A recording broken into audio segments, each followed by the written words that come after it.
Good afternoon and welcome to Young Minds Parent Lounge. I'm Jo, I'm Head of Parent Services.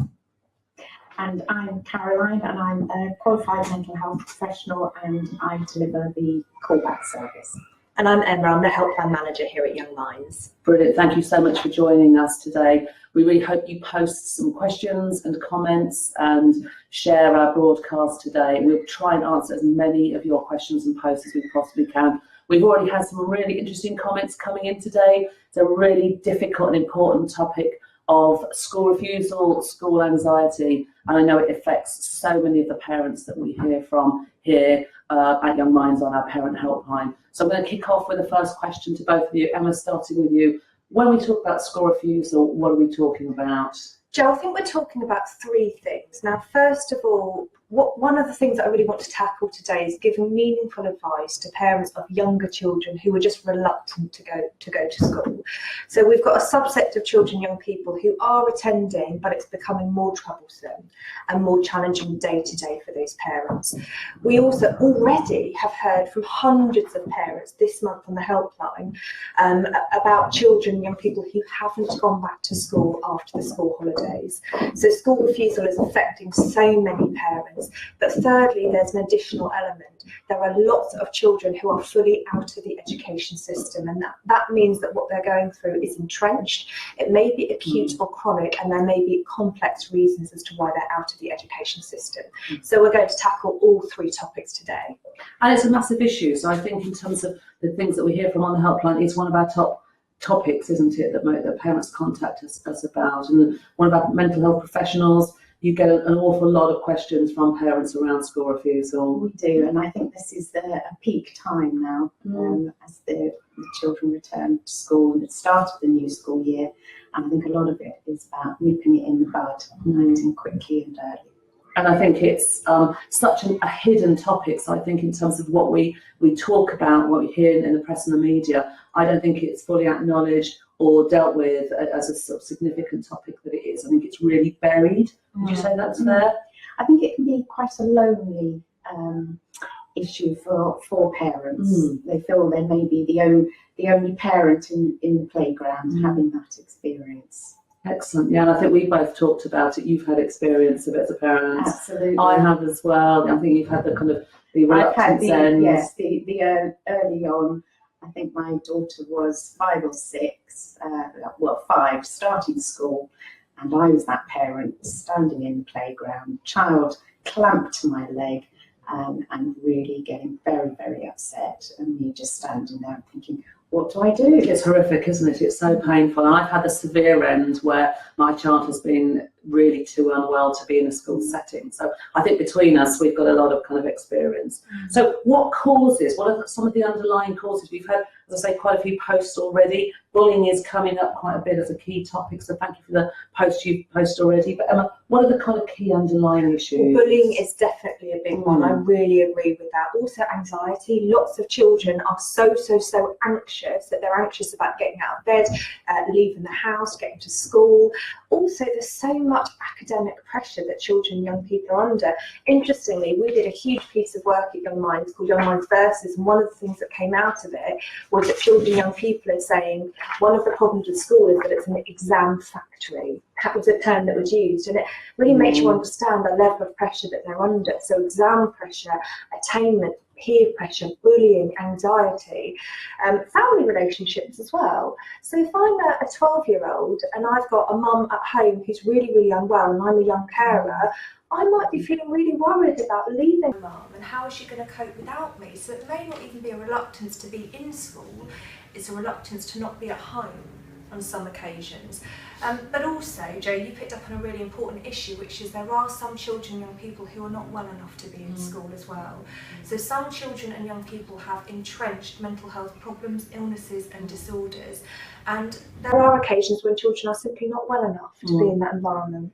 And how we'll unpick some of those as we go on. But how does that then impact on parents? What is it that parents are telling us that they're experiencing when they're trying to deal with those things? I think first it Caroline, you mentioned that sense of isolation from parents. That really resonates with me because, as a manager of a service that supports 15,000 parents a year, many of whom are dealing with school refusal, parents come to us saying, I feel alone, I feel isolated, I don't know where to go for help. But there's also a sense of inadequacy because the message that you get from school is, you're a parent, you're legally responsible for getting your child into school. And there can be legal repercussions, fines, there can be prosecutions, all sorts of repercussions if you don't manage to get your child into school. And unfortunately, that can have a really detrimental impact on parents because in an ideal world, we want parents to know exactly what the school should be doing to support them and what they can do and what their rights and entitlements are. But often in practice, what we hear is parents feeling quite worried about school's intervention. And they often say to us, the first intervention that I got was a letter from an attendance officer or an education welfare officer. And that can often feel quite formal and quite frightening, and a parent can feel like they're in the wrong already.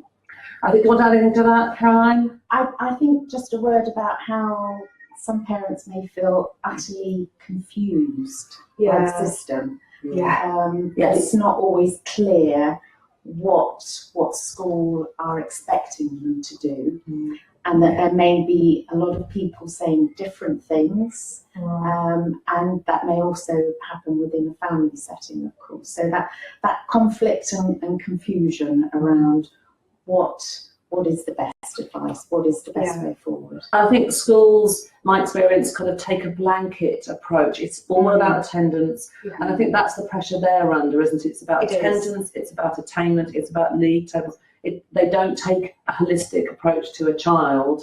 So whether you're talking about that low-level reluctance or a really entrenched problem, schools take the same response. And I think, in fairness to schools, the only thing that I would also add is that, the teachers and the professionals that work in schools may individually have a desire to do that level of work, but actually they are constrained by the system and by the targets really around their own performance and that kind of thing. So what we're not doing here is sort of saying there isn't a desire for schools to do more to help parents and families. It's a tough situation for all concerned, but there's this feeling for me as though the system itself is actually flawed, and it's almost like pitting parents and teachers against one another. And I certainly agree with you, Caroline, that there is a lack of clarity for parents around who should be available to do what when a child is struggling to get into school. And we've got the comments are coming thick and fast. So we've got one from Emma saying, my 7-year-old clings to my arm most mornings at drop off, and that she's always been like that. What are your thoughts, Caroline, about that?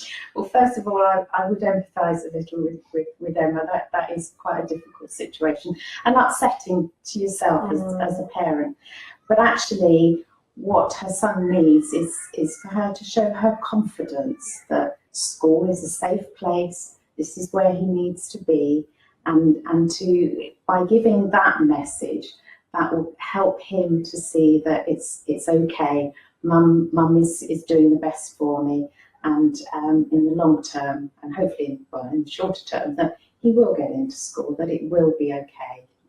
Excellent. We've had another one, and actually this is an interesting point. I think this is a very specific thing, perhaps a slightly different issue here. Jennifer, you said your 7-year-old with severe anxiety has never liked going to school and has cried every day since he was 3. But there was an incident 2 weeks ago where a teacher yanked his arm, and he's been incredibly distressed since then and hasn't been to school. And so I think that feels like there was an underlying problem with the anxiety, but actually, and something's happened that's actually made it worse. What should Jennifer do?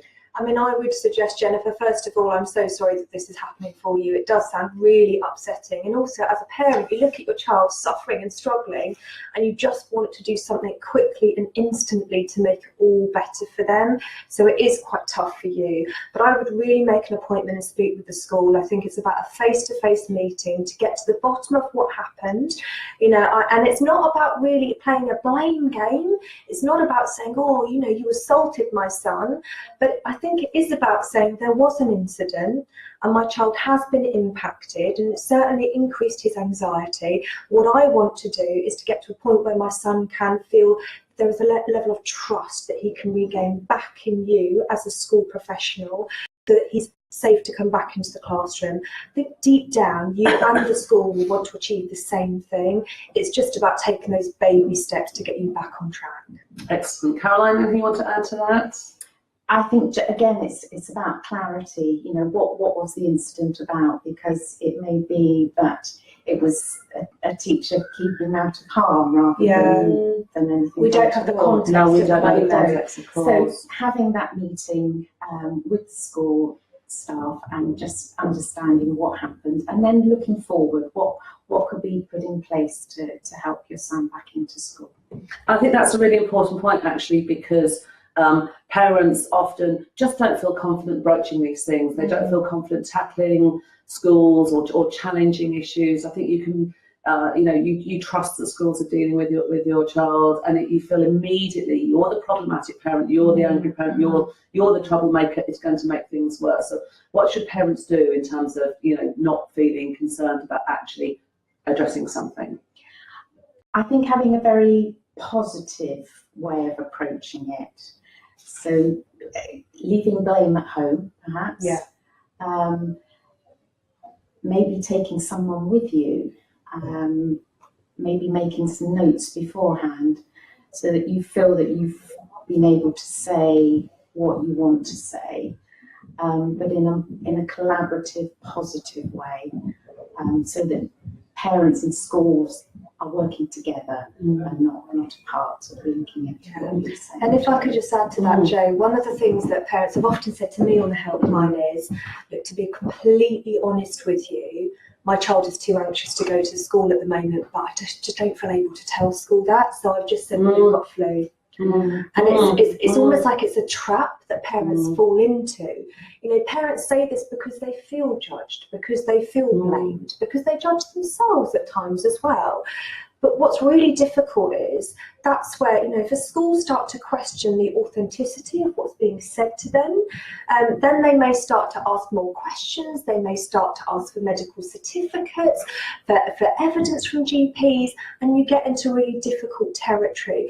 But equally, if a school don't know the absolute, transparent, honest reason for a child's absence, there's nothing that they can do to support you as a parent. So it's one of these really difficult things. It's really difficult to sometimes say to a parent, please trust, please have that confidence and trust in the school when they've had really difficult experiences. And schools can be so variable in terms of, the response and the support. They can. So it's really difficult. We want to get that balancing up. We don't want to give parents false expectations of the response that they'll receive at school. We absolutely can't guarantee that, can we? We can't guarantee that, but at the same time, I want to arm and equip parents to know that actually, give it a go.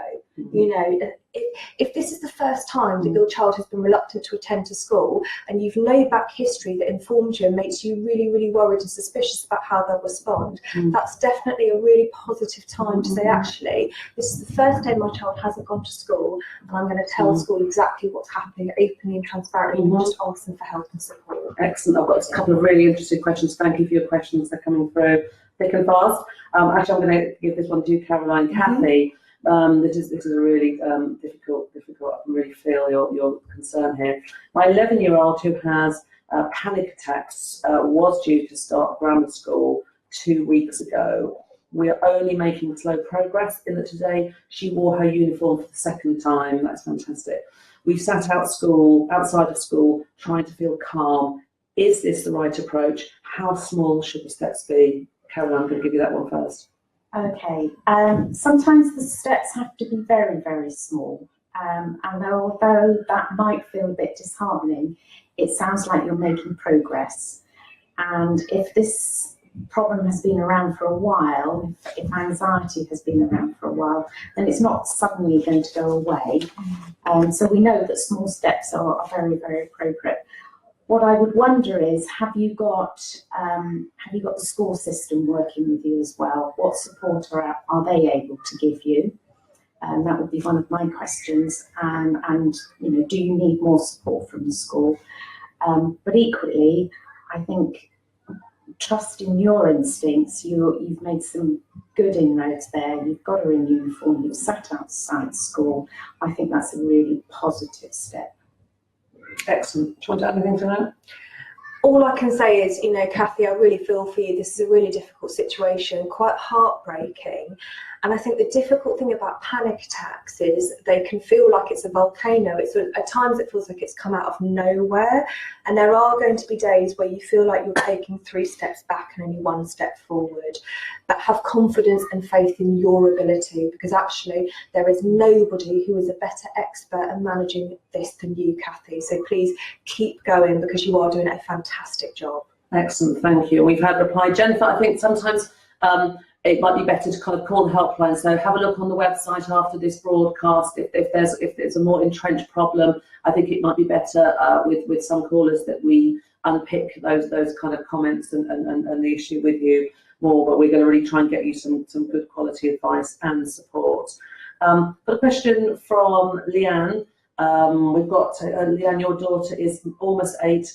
Has moved up to Key Stage 2 and is really struggling to kind of walk across the playground, is sort of screaming, crying most mornings, is having to be kind of pulled off. It's a very similar story to the one we just mentioned, one of the early ones, having the parents peeling their children off them, which is so distressing. Let's kind of come up with a response to that, Emma. Definitely. I mean, first thing I want to do, Leanne, is unpick what is it that is making your little girl at 7 years old feel so frightened about the playground.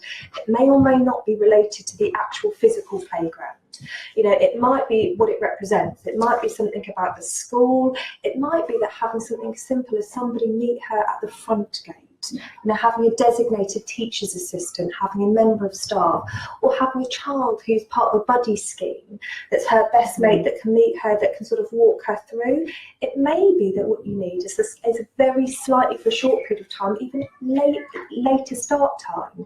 It may be that it's the chaos of a noise of all of the children in the playground, particularly if your little one has any sensory problems. So it's difficult for me to be entirely prescriptive without having that in-depth conversation on the helpline. I don't quite know what's underlying your little one's challenges and anxiety on the playground, but there's a number of things that you can start to try, Leanne. So in summary, a buddy scheme with another child, having a teacher or a TA meet the child at the school gate, or thinking, what is this? Is it sensory problems? Is it about having the noise with other children? Or is it something else? Just about going through that process, isn't it, to try and identify what the cause of concern is, what the problem is, what the barrier is. Can I just add one more? Is she worried about her mum? Just something there that sort of is it separation anxiety? Yes, yeah. Exploring really a little bit more about what's going on. And we'll pick up on another question from Debbie. My daughter, aged 12, has refused school for 3 years. So we're talking about that whole range of experience. About to try and get an education, health and care plan for a special school. Any advice on how to ensure she goes to school? That's a really entrenched one, isn't it? Yeah. That's such a tough one. And gosh, she really, as a family, I'm sure they've been really through this. So again, it's thinking about who are the helpful people in the new school. I mean, it's great that she's got an EHP on its way. That sounds very, very appropriate. I sometimes find when I'm talking with families that actually if you can identify one person within the school system, because there will be so many professionals involved, you can identify one person that you perhaps feel a connection with, a link, and that can be your go-to person. That can be the one that you email or you call when there's an issue, or when you just want to get a bit of an update, a feel of what's happening. So that would be my recommendation. Try and find one person to link with to help ease that transition to the new school. And good luck.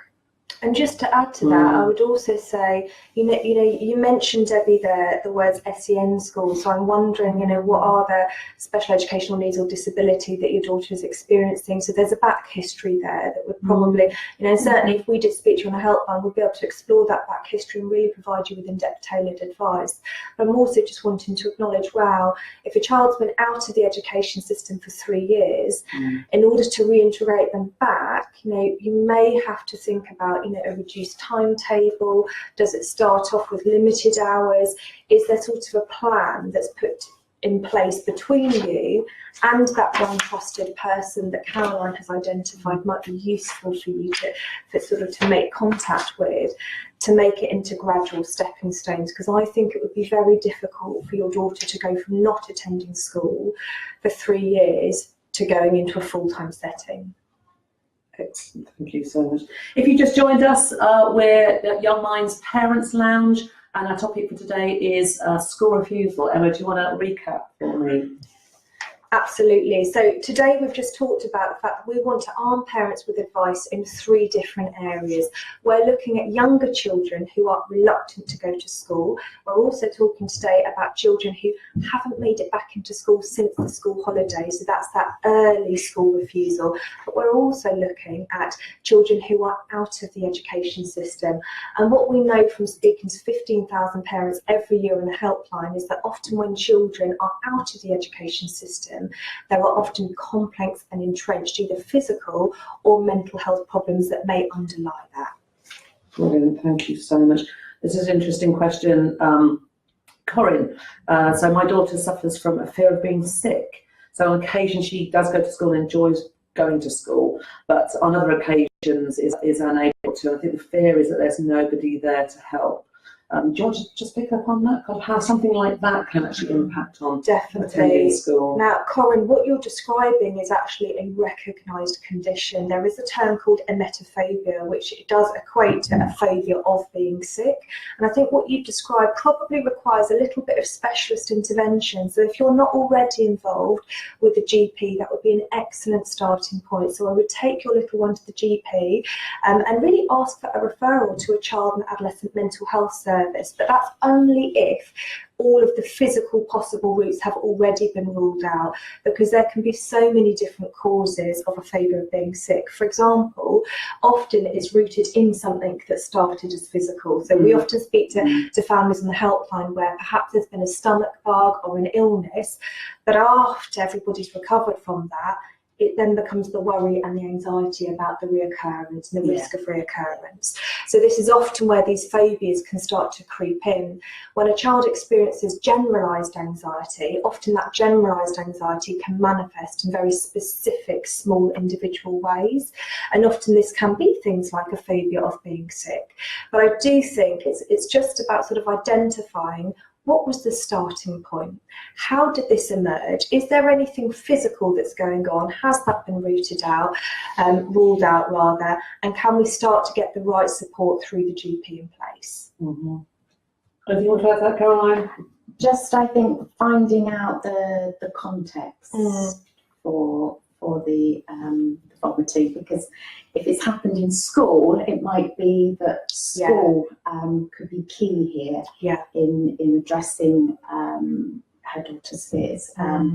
So, for example, did it happen in the dinner hall? Did it sort of splash everywhere? And so just making some small changes around, does she take a meal in a slightly different, off to the side perhaps, but there are some very subtle things that can be done. Understanding the context. Good.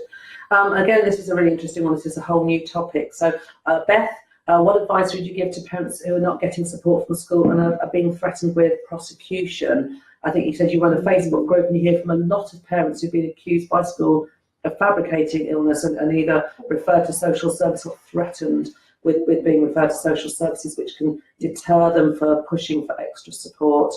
And I know that, again, that's been my experience. The point at which your child is really unwell, to get that letter that hits the doormat with a threat of court action or a fine is often the straw that breaks the donkey's back. It is so painful. It's often the point you go, I can't do this anymore, because you're dealing with an ill child and you've got the authorities on you. So what's the advice to those? Emma, do you want to start? First of all, Beth, there's a part of me, there's that human part that just wants to give you a hug right now, because that is just horrific. The thought of any parent being accused of actually fabricating something. I can genuinely say that all of the parents that call the helpline, they are genuine, sincere parents with very valid worries and fears for their child's mental health. And I guess the difficulty here is that I would ask you, Beth, as hard as it is to backpedal a little bit and to think about, okay, how did the relationship between myself as a parent and the school begin to break down? And what can we start to do to rebuild that relationship, to rebuild some sort of method of communication? Because it feels as though you must be feeling really persecuted, really attacked, really vindicated at the moment. And for any school to sort of suggest, all fabricated, here in social services, that feels very problematic and very tough. So I think for me, it's about just backpedaling and saying, okay, when did communication break down? How did it break down? And I know earlier on in this Facebook Live session, I mentioned that many of the parents that I've spoken to on Helpline have confided in us as a service and said, look, the truth is, there was one reason for the absence, and I told the school another reason. Yeah, we hear a lot. And I had, lots of parents have got their own back histories and their own reasons and motivations. And most of the time we go, fully understand. And for us, it's about setting aside any judgment, but trying to unpick and understand how there has been some conflict or misunderstanding. And I think breaking down that confusion and that conflict will be key to moving forward. Excellent, fantastic. Do you want to add anything to that? I think just thinking about who would be an ally for this. Yes. Is it a GP? Is it a school nurse? Is there someone within the school system? So just thinking through. We got a great post earlier from Helen. I just totally resonated with me. She said, take the foot off the pressure pedal. Oh, I love that. I really like that. And I thought I'd totally understand that because, it just feels like there is so much pressure. And it's exhausting. It's exhausting. It is exhausting. And actually, I think there needs to be a recognition that sometimes if your child is unwell, they are not going to learn and thrive. And, that they are not going to benefit from being in that setting just for the point of being in that setting. And actually, it can be quite difficult to get everybody. We were very lucky, managed to get a family worker from the early help team who acted as an advocate. And when it was very hard to get a response from the school, she said to us, I'm just going to walk through that front door. I can do this. I'm going to walk through that front door and sit outside the head's office until I get an answer. So actually different authorities are set up in different ways and accesses to services and responses and help. But it is finding that ally, isn't there, that can be there and help you fight that battle. Excellent. We've got a lot of questions coming thick and fast on this one. So yes, we've had one question from Elaine talking about her daughter who is point blank refusing no matter what. So actually some issues and questions came up. They're trying to do different things, but no matter what, her daughter is refusing point blank. How do you respond to that? Did Elaine happen to mention the child's age in that post? I think it was I think it was 14. I think your daughter's 14. Okay, brilliant. Okay, so Elaine, I guess what I'm going to ask you to do is to think about having a different type of conversation with your daughter, because I'm trying to put myself in her shoes and imagine how must I be feeling if I'm 14 and I'm absolutely point blank refusing to the point where I don't even want to say why.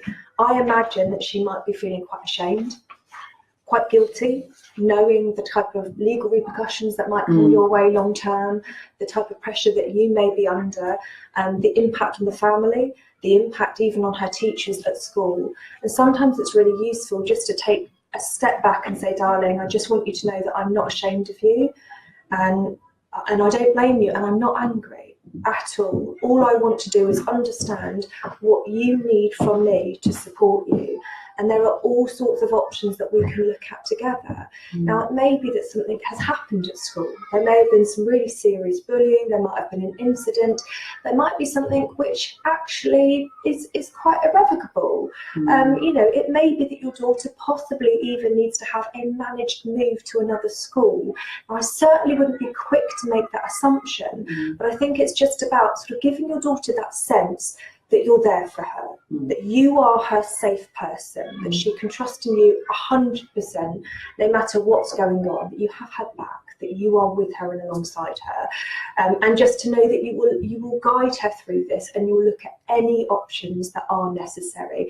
And hopefully what that will do is it will enable your daughter to start to dissipate that anger, that distrust, all the things that are blocking her from being able to have that conversation with you. Should a parent ever force a child to go to school?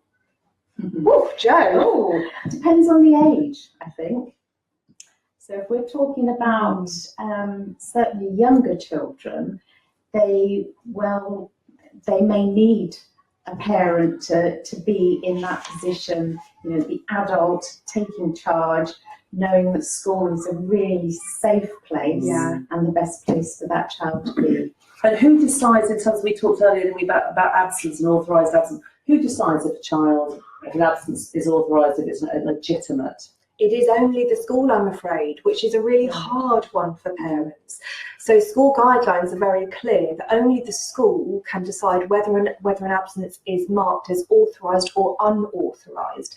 Now, ordinarily, if a parent goes to school and says, look, my daughter, she's 8 years of age, it's severe, she's not coming in today, and it's because she's feeling really, really, really anxious, ordinarily I would expect a school to trust in the account that a parent gives. But whether they mark it as authorised or unauthorised will also depend on whether they think it's medical or not. So we start to get into difficult territory. A school can ask for medical evidence, but this is where the system starts to not make sense and becomes, in my view, a little bit illogical. Because I would think that if I was a school-based professional and I wasn't sure about a child's absence and I wanted the parent to provide some medical certification, that it would be like a fit note or a sick note or something from the GP. But actually the government guidelines, which are very clear and available on their website, say you can have a prescription or a note with an appointment date that's come from the GP surgery, but how does that actually inform a school as to the nature of the appointment and whether or not the child should therefore be attending school? So I would just like to acknowledge that I think the system, as we've indicated, is quite confusing for parents. Excellent. This is an interesting one from Chelly. I dropped my son off, who is year 6 taste today at high school today. He's 10. His older brother is 15 at home with severe anxiety. So the younger sibling is now worried that that's kind of going to happen to him. So when a child is seeing other siblings affected, how do you kind of reassure them that actually this isn't going to be the same for him? I think it's about having a space to separate out and just say, actually, that's one person's experience, but actually that doesn't have to be your experience. And drawing on real lived examples can be really, really useful. So, you know, it could be that, you know, there's an adult in the family, out of mum and dad, one of the parents has had a trauma in their early life, or something's happened to them, or they've experienced an illness, but that doesn't make it hereditary. That doesn't mean that there's an increased likelihood or predisposition within the family. And I think there's something about immersion. You know, when you've got a younger child who's surrounded by it, who lives, that's their whole life. That's their lived experience all day long. They live with their older brother. They're surrounded by those difficulties. So of course they are going to be impacted. So also having some one-on-one time, maybe just with a parent and that younger child, away from that child, might also give them a different frame of reference. And that's a huge thing that we hear about every day on the Parents Helpline, isn't it? It's the impact of any sort of mental health issue on the wider family. It doesn't affect one child in isolation. Caroline, I imagine you talk about that a lot in your work. Indeed, yes. And I think thinking about this 10-year-old boy, and thinking about, we talk a lot about risk and resilience in mental health. And look, when I say resilience, you know, what are the factors that are positive about his life?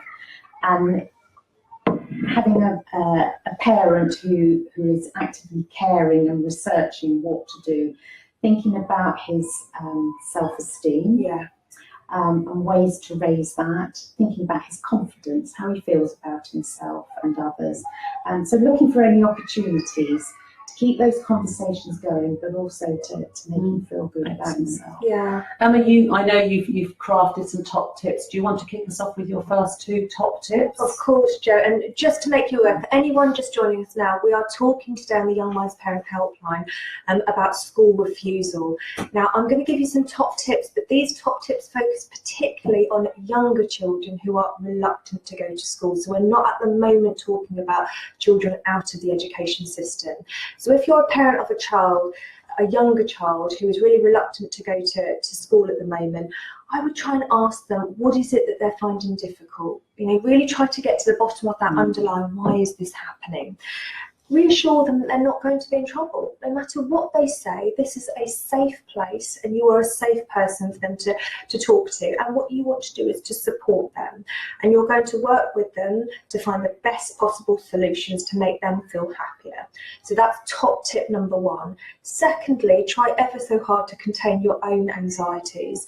What we know about young children in particular is that they tend to soak up the anxieties felt by adults around them. They're very, very receptive to adult feelings, so just be mindful of that. Excellent, thank you. We're just going to come back to some of the questions. Probably won't go into this one into too much detail, but we've got one parent who is asking about alternatives to mainstream education. They vary massively, borough to borough, local authority. Caroline, what would you want to say about exploring what the options are? Yeah, well, I guess I come from a position that this is the least favoured option sometimes. Yes. And thinking about the social side of school, the additional things you get from the school other than learning. Yes. And it needs a lot of careful thought and careful planning, not to be undertaken lightly, I think. Okay, and I think that's a really sound point, actually. What would you say about exploring alternative provision or home education, or going to a local authority and if you are at the point of taking your child out of school? I have to agree with Caroline, actually. I always approach this area with a great deal of caution. When I speak to parents on the helpline, I'm always really, really, really keen to establish, has absolutely everything been exhausted, in terms of staying where they are? Because what we know is that often when a child is experiencing difficulties and they are reluctant to attend school, unfortunately those difficulties can often follow them from one setting to another. Even if it's not a managed move to a comparable school, even if it is a pupil referral unit, or if it's something else. So I think it's about exercising caution and making sure that as a parent you have had access to professional advice before you consider taking those quite drastic measures. You know, it's really interesting. Today we've had lots of comments from parents, and I'm really grateful for them, really endorsing some of the things we're saying and kind of echoing each other's kind of questions. And it feels like lots of parents, this is resonating with lots of parents. We've had one comment from Claire talking about communication with school being really important. Is a key to everything. And actually, Rebecca Jasper commented earlier, it depends on schools' understanding and positive support and flexibility. That's so key, isn't it? Absolutely. Yeah. Music to our ears. Yes. So actually putting the child in the centre, taking the holistic approach and addressing what those, rather than that blanket, you need to be in school and this is what you need to be doing. Do you want to hit us with your next top tip number 3? Definitely. So just to give anybody that started watching us just a little quick recap, we're currently looking at top tips for parents who are dealing with younger children's reluctance to go to school. So a quick recap, top tip number 1 was simply about getting to the bottom of it. Why is this happening? Reassuring your child and letting them know that you are there to find the best solutions with them.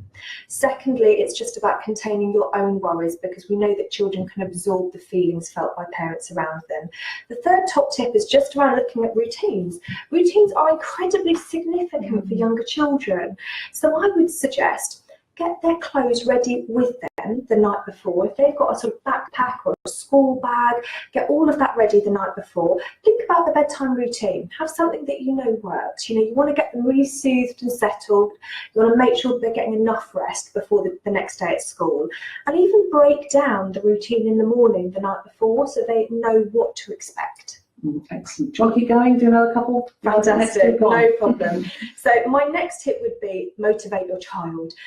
Children, they can be really easy to motivate, particularly when they're younger. So a reward chart, a star chart, something that makes them feel really positive, really energized, really positive about themselves. And you can play with different ideas that have a little motivation. However, be careful not to start entering into that territory where you start to sort of, what am I rewarding here? You don't want to start over-rewarding and over-compensating, because you want to have sort of discipline and sanctions and boundaries at home as well. So it's about having that really good balancing act. And finally, it's just about sort of don't delay your goodbyes. When they're younger, when you delay the goodbye, it can make them more and it can make them more reluctant to separate from you. So do it with confidence and with warmth, but don't delay. And I think that, so much we talk about is about parents taking care of themselves and parental resilience, because actually when parents are experiencing issues and difficulties with their children, they do two things. They blame themselves or they forget about themselves. Yes. So I think in terms of, and dealing with professionals is really challenging. It can really make you feel inadequate. We dread making those phone calls and we feel kind of ill-equipped to respond. We're kind of fearful of what a professional might say in response. So can we just come up with a couple of things maybe about how parents, if they are dealing with this, because it's a day in, day out thing, what should they be doing to make sure that they're kind of supporting themselves? I think having someone to share these feelings with, so whether it's a trusted friend, whether it's a family member, partner, but having someone that you can have those conversations with. Excellent. And just do something for yourself. Just carve out a bit of time once a week, even if it's half an hour, have a soak in the bath, shut the world out, get somebody else to look after the children, whatever it takes. Because what we find is that when you are exhausted, not just physically, but emotionally, your capacity to even respond to your child's needs are going to drop. So it is, you're so right, Jo, it is about remembering how important you are in all of this. Brilliant, thank you so much. So again, thank you for all of your posts and questions today. We're going to just try and respond to any that come through today. After that, I'm afraid we won't be able to respond to the questions because we do get inundated. What we'll also do after today is put up our next topic and ask you to poll what your favourite topic would be for our next discussion. Thank you so much for sort of joining us. I'm just going to go back to my guest today and a final piece of advice for parents in tackling school refusal. Caroline? Be confident. Be confident. Emma? Try and motivate your child. Brilliant. Thank you so much, everybody. Join us again soon.